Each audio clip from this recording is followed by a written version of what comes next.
ஹாய்ங்க, எல்லாருக்கும் வணக்கம். இன்றைக்கி நம்ம என்ன சமையல் பார்க்கலாங்களா? சுட சுட மெதுவடை சுட போகிறோங்க. அதுக்கு மெதுவடை எல்லாருக்கும் சில பேர் சொல்லுவாங்க சரியாக வரல, எண்ணெய் குடிக்குது வடை அப்படின்ட்டு. அதுக்கு ஒரு குட்டி குட்டி டிப்ஸ் சொல்கிறேன், அதை ஃபாலோ பண்ணுங்கள். மெதுவடை சூப்பராக வரும். எப்படி செய்கிறதுன்னு நான் அப்புறம் செஞ்சதுக்கப்புறம் உங்களுக்கு காட்டுறேன். ஏன்னா நான் இப்போ தான் மாவு அரைச்சி வச்சுருக்கேன்.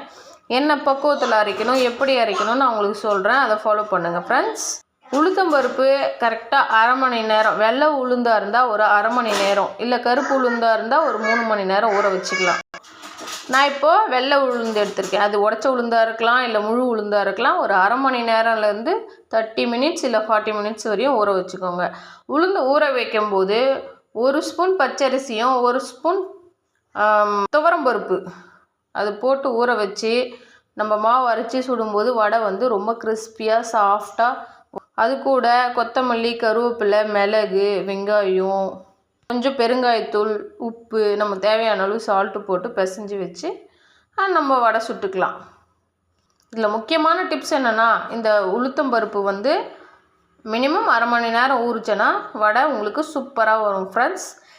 இதை விடும்போது கையில் நல்லா தண்ணி வாஷ் பண்ணிவிட்டு கை ஈரப்பதத்தோடு எடுத்திங்கன்னா கையில் மாவு ஒட்டாது.